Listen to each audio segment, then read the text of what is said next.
Hello, everyone, and welcome back to the Keys to AWS Optimization. Today, we are diving into a customer story all about putting cost savings in action, which actually came from a FinOps X conference talk that Mandy did, and we'll make sure to share that link below. But we have a lot of exciting things to dive into today. But before we do, welcome, Mandy. Excited to have you. The first question I always have to ask, did you have a frugal week or a splurgy week this week?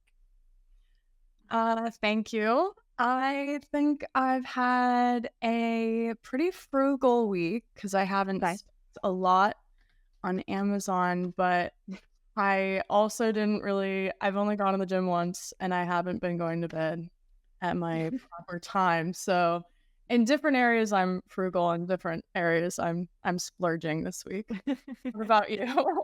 I love that. I actually had a couple of days in a row where I didn't have to buy food, which I feel like is ultimate frugality, where I went to an event at my gym that I volunteered at, and so they gave us lunch, and then someone had accidentally, when someone accidentally takes someone else's deliver or Uber Eats meal or whatever, and so we had a bunch of bagels, and so I had the bagels for dinner. I deconstructed the salt beef to make a pasta. I food for days. Wow. Yeah, I'm free food. I am too into free food. I love free food. People who know me have we've talked about before. Last week we had a whole section about M&Ms. People bringing me M&Ms. So I love doing that. Got a couple of questions and prompts in the chat. Joining from Peru, which is very cool. And this is my favorite show. Oh, thanks, John.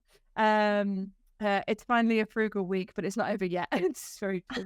So let's get into it. So welcome everyone to the Keys to AWS Optimization, the show we share stories, concepts, and solutions to help you unlock your spend at AWS. My name is Steph Gooch. I'm a senior SA advocate here to help you on your FinOps journeys. With me today is Mandy. Mandy, do you want to do your 1-minute origin story and tell everybody kind of what you do and where you're from at a high level? Sure. I am Mandy. I am a cloud automation engineer at Verint, and I work on a DevOps team inside the cloud bubble at my company. And I work mainly on CI/CD pipelines, on writing automation for other infrastructure people, whether that's networking or other things. So I'm mainly writing code all day, not streaming, not live. But yeah, I like technical things and making manual processes easier. I love that. I feel like manual back in my day, I was like, don't say that word. It's a bad word. We need to automate as much as we possibly can. So what's also put, you needed one of those red light things outside my door for in case I get an Amazon delivery saying I'm streaming. I like that. Let me see if Amazon has one. Get that, and then it would happen delivered in the next session. Yeah. So today we're going to talk a little bit about the story that Mandy presented at FinOps X, which is about how they used Cloud Custodian and changed it a bit to do their job, to clear up a lot of wasted spend and set up some automated processes, like we said. So throughout, please put any questions, comments in the chat, and we'll do our best to answer them. Also, if you want to get in touch outside of the show, please feel free to email costoptimization@amazon.com. Make sure to get up to give you any information that we can. And to stay up to date with everything we're doing, check out the LinkedIn group below. And that is where all of our updates and information. So make sure you join there. But let's get into some of the content. So before we start, you kind of give us a little bit of background, but maybe we go, what does Verint do? What's their role in the world? What is your organization? Yeah, so we are a customer experience company now powered by AI, of course. And yes, so we're primarily with call centers, and this is a realm of customer experience that everybody has, but you don't really know that they have it as a customer. So when you call a company and you're complaining about something or you have a question and they say this call is being recorded for whatever, it's Verint who is recording that call and then offering the company solutions real time to make their customers happy. So we've got different bots. One is a real-time transcribing bot, that's AI bot, and it is helping the customer representative help you. So it's saying, hey, she sounds a little angry. In previous calls where things have gone this way, this has been successful. Try this.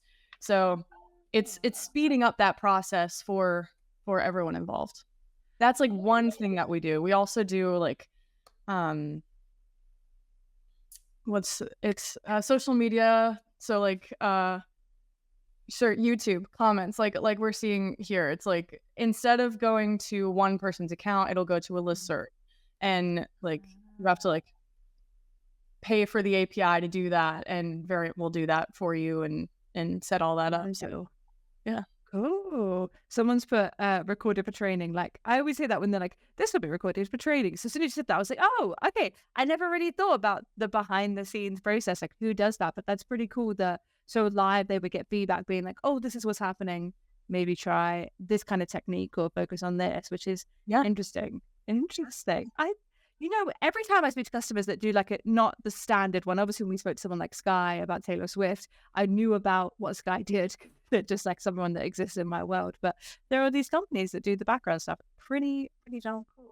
Yeah. And so your day to day, you mentioned kind of your job is kind of getting involved coding, CI/CD pipelines. When you were talking about this talk with FinOps X, what was your day to day look like in that kind of world? And how did you even get involved with that FinOps team at your company? That's a great question. So I got involved with FinOps because I started deploying Cloud Custodian, and I was active in the Cloud Custodian Slack. And so the Cloud Custodian guys kind of were like, hey, you should look into FinOps because this is like FinOps and you're doing good things here. So I joined the foundation, and that's where they found me. Pulling me out of my corner. I love it. It's funny because like I feel like, and I know we have a lot of awesome FinOps people who watch this show, and more and more over like when I first started FinOps, there were no technical people really doing it. It was mainly finance people, and there were some like technical people, but it was more like it was kind of high level. And so now it's kind of rolled into this developer / FinOps practitioner role that exists, or people are getting more hands up, which I love. I'm like, yes. And so I feel like it's no surprise for like, oh, you're doing something cool with technology, like bring that. Because I was having an interesting conversation with someone yesterday here, and about how I was explaining something that I built, and they were just like, I didn't even know you could do that. Like, I don't know what I don't know.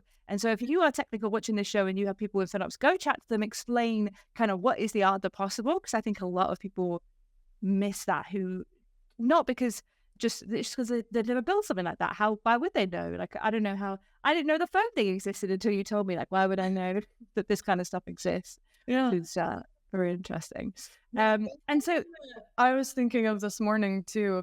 When I went to FinOps X this year, I was like, man, I wrote this in 2022. Like, this isn't even relevant anymore. And everybody probably already has this deployed. Like, I don't know why I'm doing this.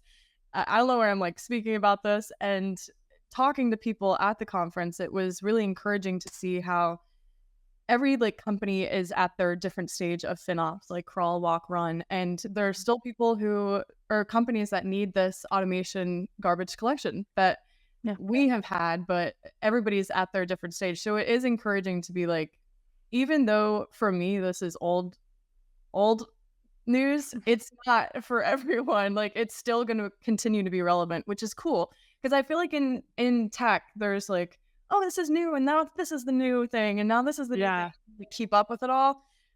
But it's fascinating how in FinOps there will always be things you should be doing, and so it's not going to be like, okay, you don't have to garbage clean up anymore. You know, like you still do. Yeah. Yeah. It's just going to be, we'll be garbage cleaning AI bots probably. Yeah. You just tell it to do it and it'll. Exactly. Yeah, exactly. Yeah. And we're going to go through what Custodian is and more about some of the infrastructure stuff in a little bit. But before we do, one thing because we are also on the training channel today, is I wanted to highlight, when you started kind of looking at this stuff, you were still quite new to AWS stuff. Is that right? Yeah, I was new. I like didn't know what an EC2 was. It's like, what's that? What's an EC3? So I was learning the AWS at the same time as I was doing this cost savings project. So I did start to care about the cost of things, and I was studying for the developer associate certification. So I have that, and it expires in late December. So check out channel. Yeah, check out the videos on the TNC channel, which we have so many for you, Mandy, and for me. I sent this to my practitioner for AI, but check them out. There's so many cool videos on how to pass those exams, knowledge you need, but in a fun kind of conversational way. So recommend checking all those things out for sure. Yeah, it must have been a real kind of challenge to be like, oh, what is this thing, and then how much does it cost? People who are watching now, any advice you would give people who are like learning about the cloud, like looking back in that time? Oh, me? Yeah. I thought you were asking people. People who are asking me. Yeah, I also chat. Let me know what's the chat. Let me know what you think. Any advice you would give out to people? But yeah, Mandy, anything from you? Yeah, I would advise doing getting a cert. Like the practitioner cert, yes. Like I don't have the practitioner one. I just went ahead and did the developer one because it seemed the most relevant to what I wanted to be doing, which is developing. And it was really difficult. And I'm really grateful that AWS lets you like put it off and reschedule twice before you have to take it. Because I took both of those. Like I was like, okay, I'll take it in September. And then I was like, I'll take it in October. And then it was like, actually December. Yeah. Like I don't know all those. It's very rigorous, but doable. And it makes you work hard and it makes you know the stuff. So after training so hard to get that cert, I was very well equipped to do my job today. So I'm grateful. Yeah, good. I remember doing my very first cert, and it was back, like I first started my job. I was thrown into the cloud ops team. I get like you didn't know what an EC2 was. We didn't even have Lambda then. And I was saying this the other day, I felt really old. And I was the first graduate and the first woman to ever get the cert at KPMG. It was so new, and it was so nervous because people who were like much senior than me were finding it hard. I was like, oh, and I just remember I was just studying all the time, and I just come from uni, so it was easy then because I had the like university mindset of like how you study. Now I'm just like, what? I have to revise? Like I did it. I think too, Chris, not last year, the year before, I redid my SAA, and I now have to do the Gen AI practitioner, and I'm just dreading it because when you get into it, it's like really enjoyable. You're like, oh, this is cool. And then the exam day, guys, I'm stressed. Like I don't like them. I get really anxious. But the rest of the time is fun. And someone's put in the chat, learn the basics first and build on top of that. Yes, agree. Anybody in FinOps, go and learn what this stuff means. I recommend the practitioner one. Kind of building up that knowledge is super key to understanding like the price stuff. And kind of from that, you were talking about kind of doing the dev work that you do and then working with like FinOps people as well, doing FinOps work. How did you find the kind of swapping between those worlds? Did you see a lot of kind of discrepancies between people talking about it, or did it seem really obvious when you were talking about those things? Talking about what things? Just like when you were diving into FinOps itself, were you seeing that developers in general, or the way you were looking at it, was different than maybe people who cared about money in the company? Yeah. So I was certainly finding that the cost wasn't necessarily important to developers and to the planning process. So like FinOps talks about, like it wasn't really something that we talked about other than this cost saving project of cleaning up things.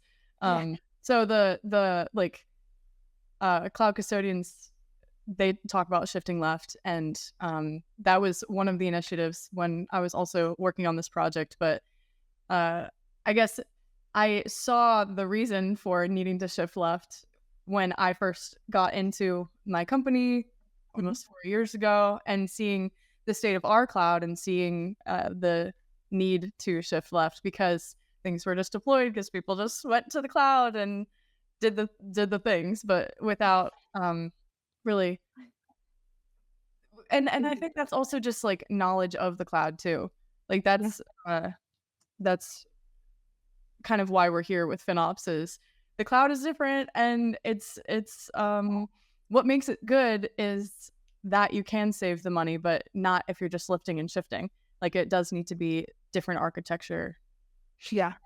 Yeah. Thinking about the options that we have is crucial. And you're right, people don't, because it used to be very simple, the old model versus the new model.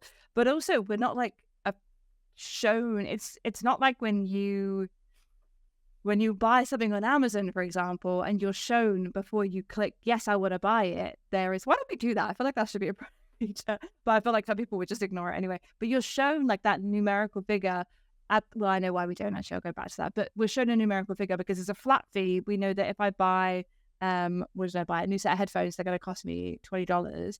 But the thing is with cloud is, yeah, it might cost you $20 if you have this certain parameters, but it may only cost you like $1 because you might only have it on for 5 minutes. So it's impossible to do that, which is why we have to wait and do these predictions and things like that. Very different kind of mindset that you come into it. So moving into like some of the more solution stuff that we wanted to talk about, and I feel like I know the answer to this anyway, but you talked about shifting left and things like that. What was the decision from either like you or whoever kind of got you into this project that, we're going to invest in someone building some kind of automation and code for this versus someone going around and like chasing people to do it individually at different project levels? What caused that decision? I don't know what caused that decision because that was made by someone way more important than me. But I think the VP that we had at the time had implemented Cloud Custodian at his old company. So he was like, all right, somebody's got to figure out Cloud Custodian. And somebody tapped on me. So it's like, okay, I'll figure it out. Yeah, I'll do it. I'll do it with it. You also might be using it. You just don't know. Oh, maybe. What do you mean? I mean, because my company is so big. We're worldwide. There's, thousands of people that work here. And at least one of the things that I'll talk about later was I had deployed this Cloud Custodian whole setup for all of the accounts, but then somebody else had also deployed Cloud Custodian for their one account. And I didn't know that because how am I supposed to know what everyone is doing? So, and they didn't know that I had already deployed it. So your company could be using it somewhere. And interesting. Yeah, go and ask people, chat. Like people, if you're thinking like this sounds cool, go and have a look. Go and see if anyone's using it. Because you're right, it's probably true. People are using other elements of it. But do you want to give actually a high level explanation of what it is? Actually, we keep mentioning Cloud Custodian, but we haven't really explained it. Go for it.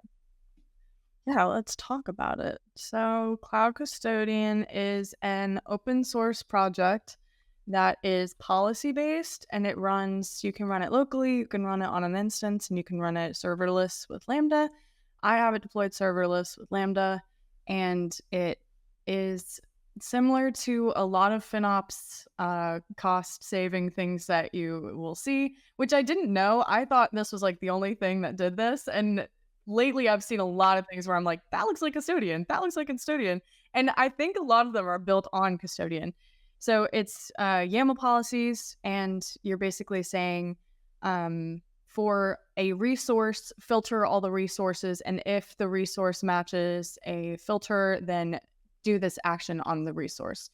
So some examples for resources that are being modified with Cloud Custodian is like garbage collection or rubbish cleanup. Like that's what that, but I was writing notes for our meeting and sent it over to Mandy, and then I just looked it back and I was like, oh, did she use the word rubbish or did I? Another classic, as you've seen many times probably on this show with my American guests and co-hosts, how there is that difference between my English writing and my guests. So yeah, garbage cleanup, my apologies. Rubbish cleanup. Yeah. So some rubbish would be unused resources. Stopped EC2s that are stopped for like 30 days. And that's like learning, and then you forget, you spend something up, you forget, that's expensive. EBS volumes that aren't deleted on termination of an instance. Amazon machine images that aren't used or aren't being used anymore. Those are some examples. With the compute ones are the most expensive. Yes. Yeah.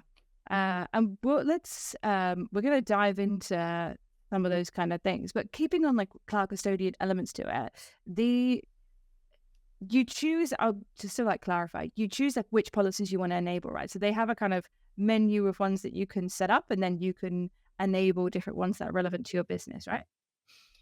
Yeah, they have example policies, and then you can write whatever policies you want. So you can kind of create the ones that you did. So the ones that you were mentioning, those kind of cleanup ones, did you write those, or were they kind of ones that already existed? I wrote these, but these are like these are basic example ones that I like added some tweaks to. So yeah, when you deploy it, you'll probably not do everything out of the box. You'll have certain tags that you don't want to include these ones, and you want to have a exemption tag just in case something is really important and you don't want to delete it even if it's not being used. So things Yeah. like that, where it's like you're deploying it, you're gonna modify it before you deploy it. So I wrote some, but it's just like nowadays you just ask AI to write your policy and it'll do it. Like it'll figure it Yeah. out. Yeah. Another episode we should do. That's very cool. Yeah, the tweaking, because yeah, everyone's going to have their own, like you said, tags, their own things. Like you said, 30 days for the EC2 cleanup. Maybe some organizations are like, no, 2 weeks. That's all we need. Or it's going to be 6 months. It depends on that. And that customization will allow you to be more flexible. So go and try one. Of the ones that you mentioned, EC2s, with EC2, like you said, they're often the most savings that can be found with compute, but they have the most quote unquote risk, because people are like, oh, something could be set up on an instance. That's how the world looks at them. They don't look at them as this could just be something that someone created as a test and there's nothing on it. Which one of the kind of policies do you think is probably the lowest risk one that you would recommend people set up if they're like trying things out? I think EBS volumes, unused EBS volumes, because those are expensive, and you can always like dry run it and just see what's in your system and see like, oh wow, we've got hundreds of these and their instances were deleted so long ago. But at least for us, and for a lot of people, the volumes are quite expensive. Yeah, for sure. They're especially when you're not using resources. That's when they become this expensive concept, because they're Rubbish. they become rubbish, and it's like, why are you paying to store something that is not going to be you're not using? And then what do you guys classify as unused to get into it? Is it the fact that it's unconnected, or is there any kind of other metrics in there that help define that? Yeah, so like EBS has attachments. That's the variable that you would check. EC2 is whether it's on or off or stopped. AMIs, whether it's, I don't remember, registered. Yeah, no, something else. Something. AMI, whether it's used in some way. Now, some services have like a unused value where it will show you, and then some you have to check. Okay. What you look is attachment. If there's no attachments on a load balancer, clearly that's not being. Yeah, it's interesting. Ones like ELBs are fascinating, because I feel like sometimes another one is like if you have healthy things attached. So there's lots of people like, especially when you're developing or testing or, like you said, learning, and you're building stuff up, you might have set up an ELB to connect to your instance, but if it isn't configured properly, it will show that there's nothing healthy about it. And so that could also be a flag.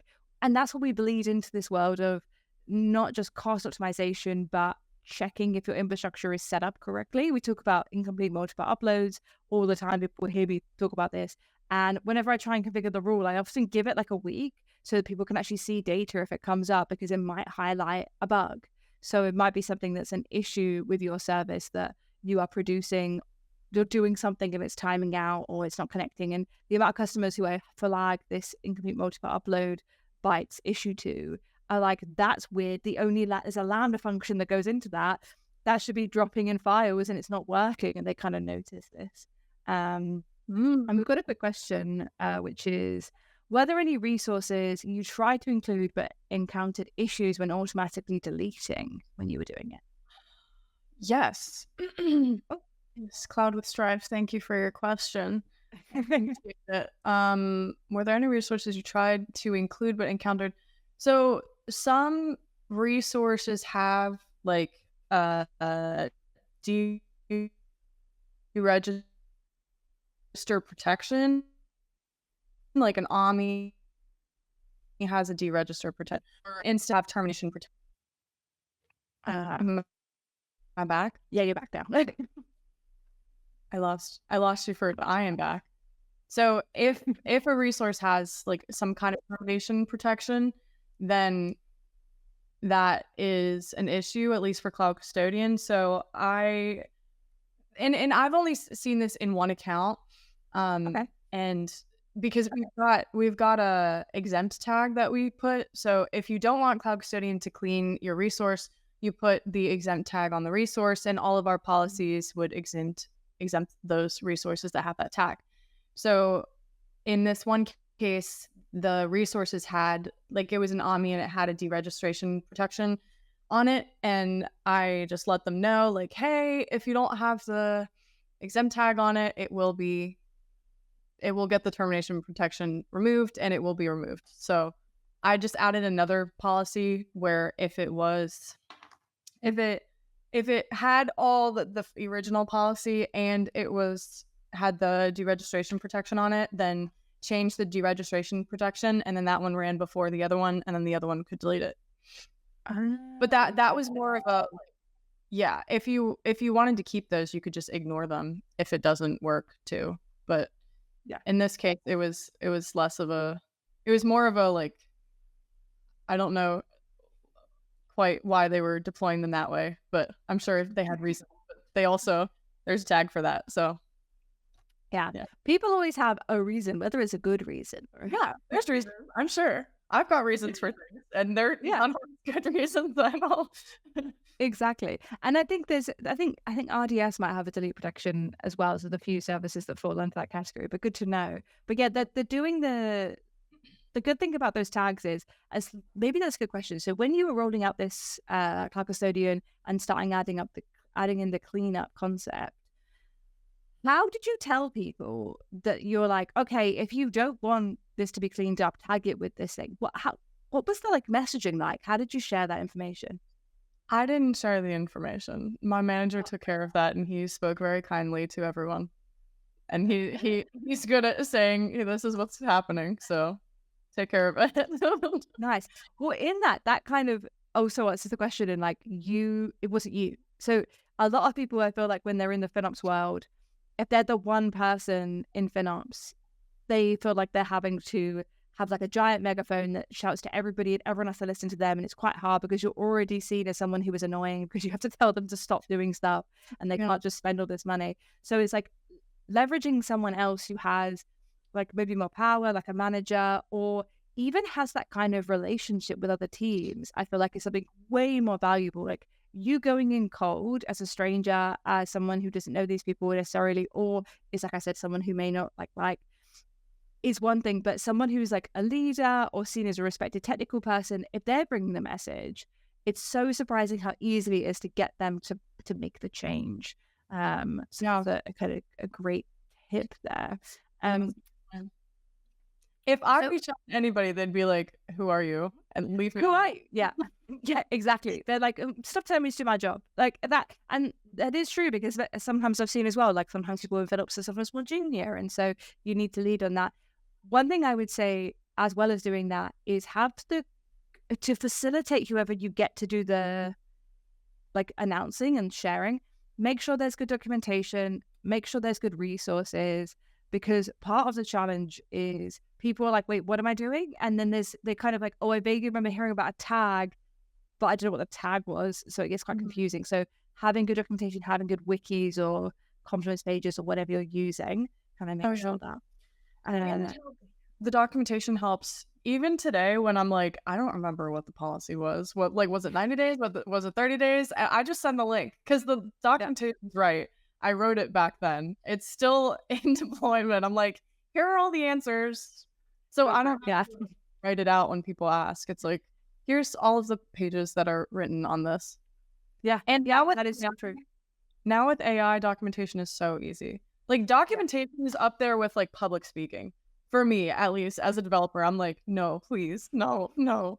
But now AI, I just say like, hey, look at this folder and write up a README, and then I fix it when it's wrong on things. But it's so easy. I love that. And look at you. You spoke up in FinOps, speaking on this live show. You know, it's doing a good job. You're doing a good job. But let's bring about something that you know and love, which is more of the coding side. So we spoke about how you took the original Cloud Custodian, but you kind of tweaked the deployment so it would work better for you guys. Do you want to kind of elaborate on what that was? Yes. So the default deployment of Cloud Custodian is per policy, per region, and per account. So there's C7N org, which you can write down. You can list off a bunch of AWS accounts, and when you run custodian run, it will deploy in all of those accounts. And then you can say region all, and it will deploy in all regions in all those accounts. And it will deploy each policy in its own Lambda function. Oh, wow. So that's a lot of Lambda. A lot of Lambda, which is fine because Lambda is one of the cheaper services in AWS. But we didn't want to deploy it that way because we have over 100 accounts and we've got a lot of people, and we didn't have Watchtower at the time to make sure that nobody messed up the cleanup resources. So for reasons. So my manager was like, hey, we don't want that. Figure out a way to do it so that all of the cleanup policies and Lambda functions were in our management account so that other people couldn't mess them up. Oh, interesting. Because as soon as you start saying all the regions, all the accounts, like when I was a customer, we had over 500 accounts. And so that's a lot of management to deploy, which makes sense as well. It's central. We moved to more of that model on a bunch of our security stuff too, is like having it in one place. So would then the Lambda function reach out to all those accounts and do things? Is that, yeah? Yes. And that's the tweaking that I did in the SDK. And even this morning, I was thinking like putting this project together took me like a couple months, but now with AI, I could just clone the SDK and be like, okay, Q, check this out and make it so that it will assume a role instead of keeping the default session. Because like that's what I did. I made like 3 different tweaks, and it would probably be so much quicker and it would probably like work, but I wouldn't know. Like if I had AI do it, I wouldn't be able to be like, oh, this is what I did. So yeah, it's so true. And guys, we love Q, we love Kiro. He does. It's great. We did 2 episodes on it last 2 weeks, and we're gonna do more. So it's in my on board. Yeah, it's not and it's dumb. I find there are things that it does that I don't agree with, but I will say if I'm just gonna shout this out as well. Where's my page? Oh, what's my events page?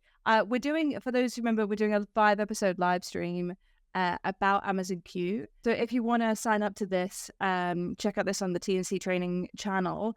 This is going to be a great way. We're diving into more customization aspects to it and good prompt engineering for this one. But the last episode we did customizations, which I think is going to be really relevant.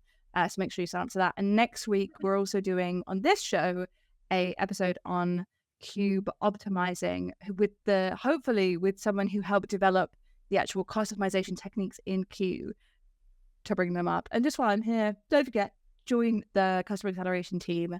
Links in group to stay up to date with everything. Oh, and also, guys, if you didn't know, we have a landing page. This is new on Builder Center, which is pretty cool. But one thing I want to do is I produce, after every one of these episodes, I create a show note of it with a summary of the amazing things my lovely guests have said.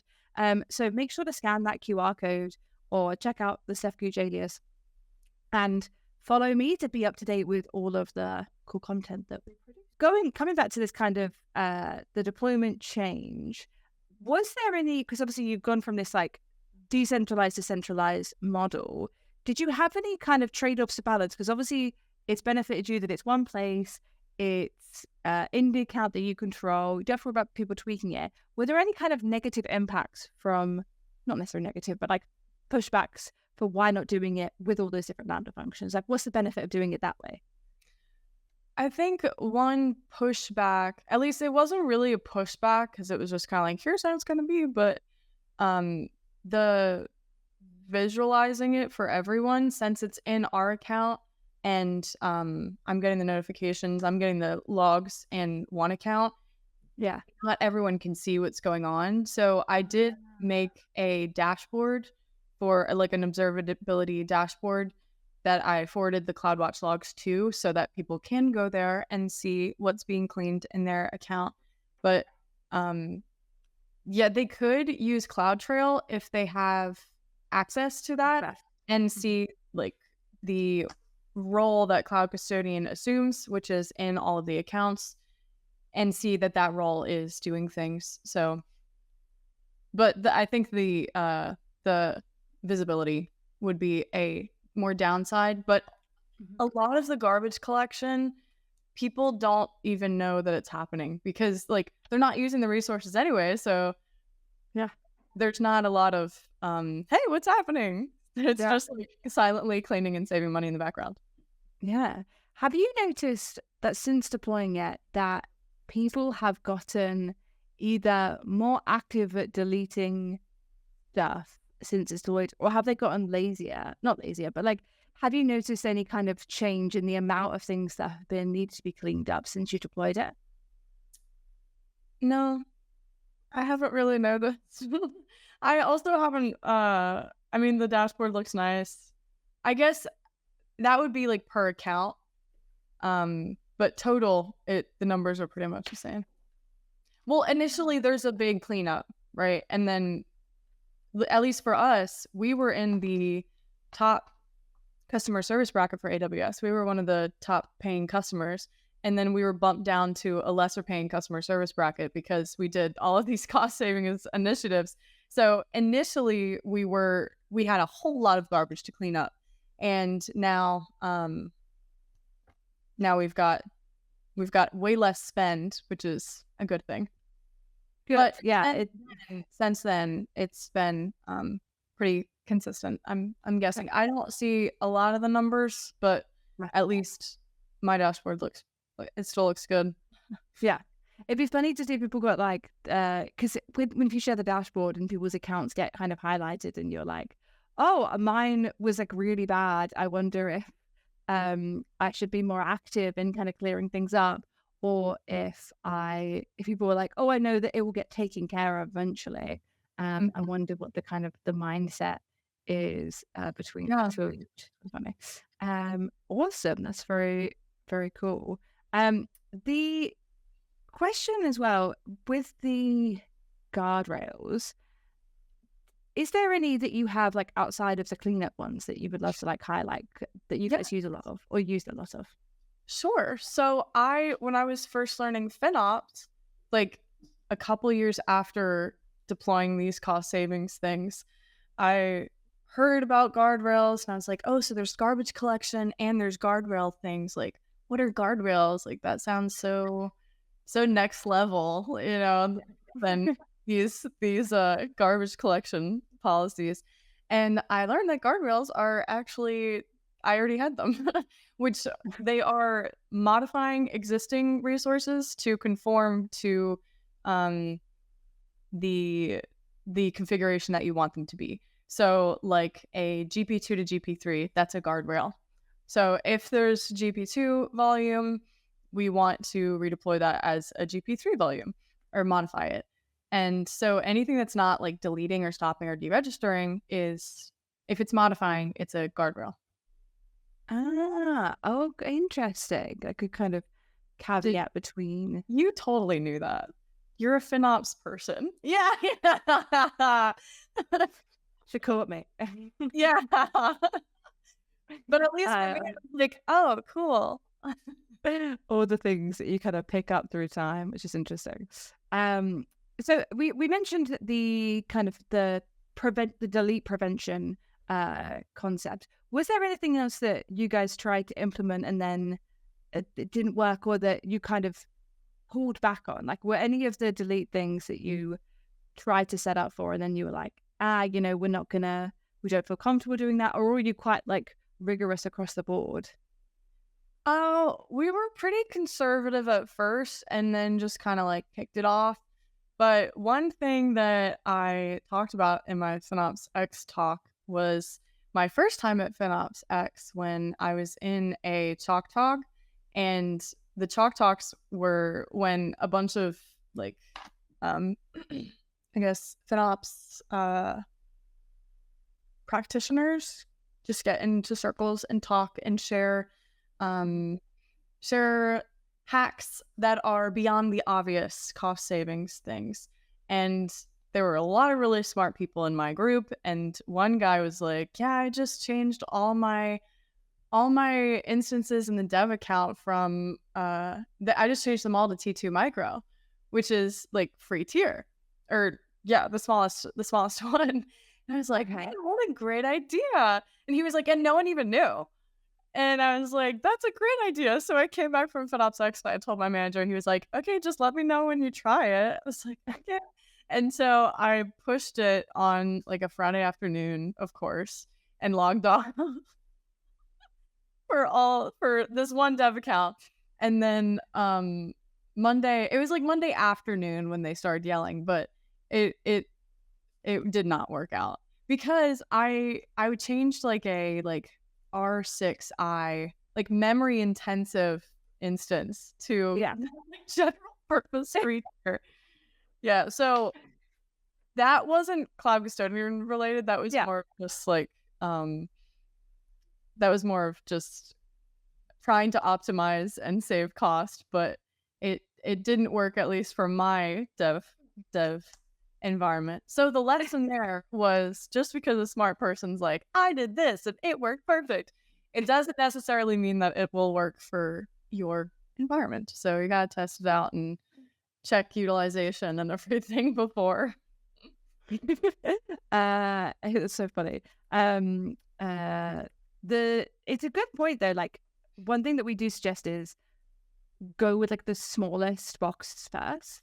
Yeah. Like, I think people's defaults are they always go for like something. They're like, oh, I just use like medium or large just in case, you know? And so it's quite funny to have people who are just like, let's start small, and then you actively have to choose to go bigger. And I feel like that's something that's lost on people. They're like, I just don't have to deal with this, so I'm just going to make it work now, rather than get an error later, when in reality, they probably don't need it, especially in those non-production accounts that we have so many kind of things for to check out. So we're coming up to the end of the show, and so I would love to know kind of, what are you diving into now? Like, what are some things, I know you're not necessarily working with the FinOps world, but what are some things that kind of, or even what are some lessons you've taken from that you're applying to new stuff, and what's the new stuff that you're looking into? So one project that I am currently heading up or working on developing is a like orchestrators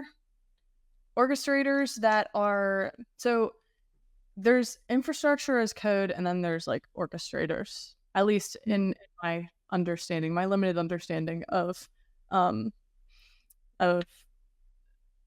developing. So for us, we have infrastructure as code for most of our things, but some resources are better as orchestrator that is calling the AWS CLI. So it's checking config files that have what we want all the resource configuration to be, and then it's checking the resources to say, is this matching the config? If not, make the config the source of truth. And if so, ignore. And if a config is there, but the resource isn't there, so it got deleted, remake it. If a resource is there, but the config isn't there, then delete the resource, because the config is the source of truth and it needs to be in the config. So that's been a kind of centralizing and singularity kind of project for us, at least with like breaking down silos and doing everything in the same way as a company because we're so big. We've got people deploying things in different ways, and for cost reasons and security reasons, it's better to do them all in the same way. Nice. I love that kind of the mapping and getting confused with these different elements. Yeah. It's very funny. Nice. Do you have any kind of, like I said, we're doing training stuff. So I mean, you've moved into these different like categories of working with different people and like picking up skills in these different areas and learning new services. Do you have when you kind of start with a new project? I'm just intrigued now because going into your like developer mindset, it's not often we get into this kind of thing. So I'd love to know, just like generally taking a step back out of this specific conversation, how do you approach starting a new project? Like, what kind of things do you make sure that you have before you start, or do you have any certain processes that you work with? I'm just intrigued now. That's a great question, and you probably have a good process to share as well, as your projects are different than mine now, but they used to be very similar. Yeah, I guess the first thing I think is, do I understand the point and like the necessary requirements of the project? Because at first, at least when I first started as an associate engineer, I would just be like, okay, you need this, and I would write it up, and then I wouldn't really understand how it fit into the big picture. And it took me a while to be like, okay, but like, not to be annoying, but like, why? What does this have to do with anything? Just so that I can understand the business impact of my work. And then also because if this needs to run faster, then maybe it should be in a different language, or maybe it should be deployed as a container instead of a shell script running on a delegate. So at least in our CI/CD setup, it's that way. But first I try to understand all of the things involved, and then I'll try to break it up into smaller pieces. So think of, what do I want working first, and then I'll see others as like features. And this is interesting because we did a hackathon with Amazon Q a couple weeks ago. Oh, that's so cool. Yeah, it was really cool because I learned that when you're working with AI, you need to have it like write out a development plan for itself and save that to a document. So then if you have to go away, you still have the document, and then you can say, all right, follow this document and write it. Oh my God, that's so clever. I didn't even think, because that does happen where you're like, I'm actually midway through getting it to do something for me now. Yeah. And I was like, oh, I need to finish it today because otherwise I don't want it to, I'm not going to forget, but like you'll have to re-pick up where you were, which is very interesting. But yeah, I love the, I need context. The point about like asking what the goal is or what are you trying to achieve, I think is sometimes a very specific thing people don't ask. And someone said this to me and they were like, what's your success metric of an event we were doing? And I was like, oh, I don't know. I hadn't really thought of it in that language. And once you start to think of it like that, you can work backwards, which is a classic Amazon technique and a general technique to figure that out. But I like the idea of have like minimal, I've heard the phrase minimal lovable project, which I think is a nice way of putting it rather than and to get that first bit. And then you're right, kind of breaking that in to next steps. Like, how do we get something that's working? And then how do we build upon it to make it better for more users and things like that? But also the planning thing with Q. I've never heard of that. So shout out the Amazon people that taught you guys to do that. It's so funny. The planning of it, because I think as well, like you were mentioned earlier at the like almost the start of the episode, when we talked about you could just get Amazon Q or whatever AI to do something for you is very true, but you can get lost, right? It can just suddenly be like, wait, what does it get to? You can start to find yourself in a place where you're like, what does this code even do? And can Q explain it back to me? And it's probably Q's gotten itself confused. If you caught our episode last week, it started changing the stuff. We were like, what's broken? And it was something very simple, but because it changed so many things. Yeah, it was live, of course. And if anyone did watch last week, we did get it done. I posted a little clip on LinkedIn, so make sure to follow me on LinkedIn to do that. Good. Yeah, The nice thing about having it right to a document is that you can go to the document then, like just a markdown document, and write the right thing in. So you don't have to like talk to it again and be like, no, not this, do it this way. You can just take the shell of what it gave, fix the wrong things, and then it's got the right things in there. Yeah. Yeah, that's a good point if it's gone off. And also, like, I'm assuming you could edit. So you could always be like, oh, change this, or like make this tweak. The one thing that I found recently, someone has suggested, Catherine, shout out Catherine, in our team, was like ask it to ask you questions. Have you done that? I haven't. I don't really want it to ask me questions. Well, for example, if I like make me a Lambda function that does something, if it then writes it in like Node.js, I'm like, oh no, how did you not read my brain? I meant write it in that Python. And then it's suddenly like, oh yeah, here's this. You're like, oh no, I meant put it on a graviton. And oh, can you make it this? And so if you have some of these things, it often is smart enough to say like, well, what language would you like? Or what format would you like?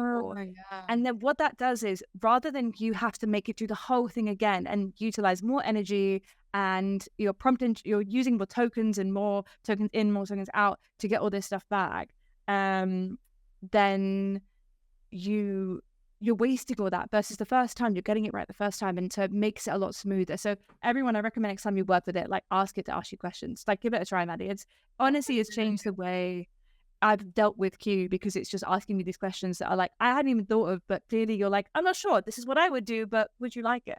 Yeah, that's a great idea. And I've had it at I'll have it write a development plan, or at least when we were doing the hackathon, and I had to do something after that.